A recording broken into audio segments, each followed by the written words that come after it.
জাতিসংঘে একটি মাত্র ভাষণে ইতিহাস গড়েছিলেন বঙ্গবন্ধু। ১৯৭৪ সালের ২৫শে সেপ্টেম্বর দেয়া সেই ভাষণেই প্রথমবারের মতো বিশ্ব সভায় ধ্বনিত হয় বাংলা ভাষা।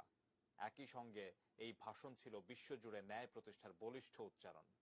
এই ভাষণের ৪৭তম বার্ষিকীতে বাংলা ভাষা ও বাঙালির জন্য অনন্য এই উপলক্ষটিকে স্মরণ করিয়ে দিচ্ছেন আরাফাত সিদ্দিকী।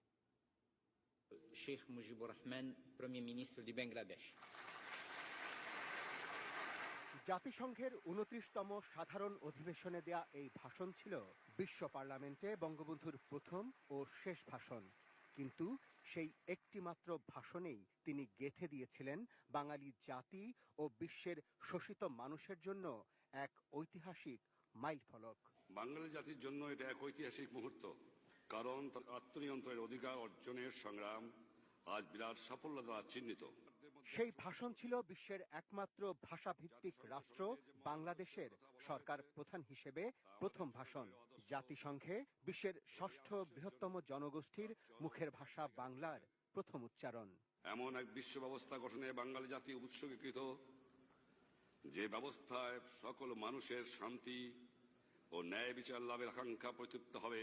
তৎকালীন বিশ্বমোড়লদের ষড়যন্ত্র উপেক্ষা করে বঙ্গবন্ধুর চেষ্টায় জাতিসংঘের ১৩৬তম সদস্যপদ লাভ করে বাংলাদেশ, যার মধ্য দিয়ে বাঙালির স্বাধীনতার স্থায়ী ভিত প্রতিষ্ঠিত হয়।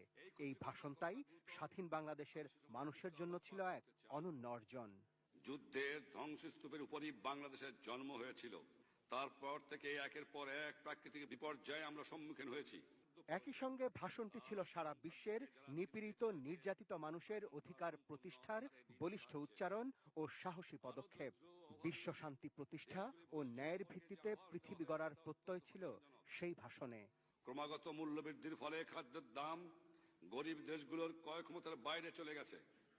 অন্যদিকে ধনী ও উন্নত দেশগুলোই হচ্ছে খাদ্যের মূল রপ্তানিকারক। আজকে জলবায়ু পরিবর্তন নিয়ে বিশ্বজুড়ে হাহাকার, অথচ বহু বছর আগেই জাতিসংঘের সেই ভাষণে পরিবেশ রক্ষায় কার্যকরী পদক্ষেপ নেয়ার আহ্বান জানিয়েছিলেন বঙ্গবন্ধু। বিশ্বের সকল জাতি ঐক্যবদ্ধভাবে এই পরিস্থিতির মোকাবেলা করতে অগ্রসর না হলে মানুষের দুঃখদশারা এমন বিরাট আকার ধারণ করবে, ইতিহাসে যার তুলনা পাওয়া যাবে না। অবশ্য বর্তমানে অসংখ্য মানুষের পুঞ্জীভূত দুর্দশার পাশাপাশি মুষ্টিমেয় মানুষ যে অভূতপূর্ব বৈশ্বিক সমৃদ্ধি ও সুখ সুবিধা ভোগ করছে, তার তুলনা ইতিহাসে বিরল। ঐতিহাসিক এই ভাষণের পর থেকে আজও বঙ্গবন্ধু কন্যা শেখ হাসিনা বাংলায় ভাষণ দেওয়ার সেই ধারা ধরে রেখেছেন।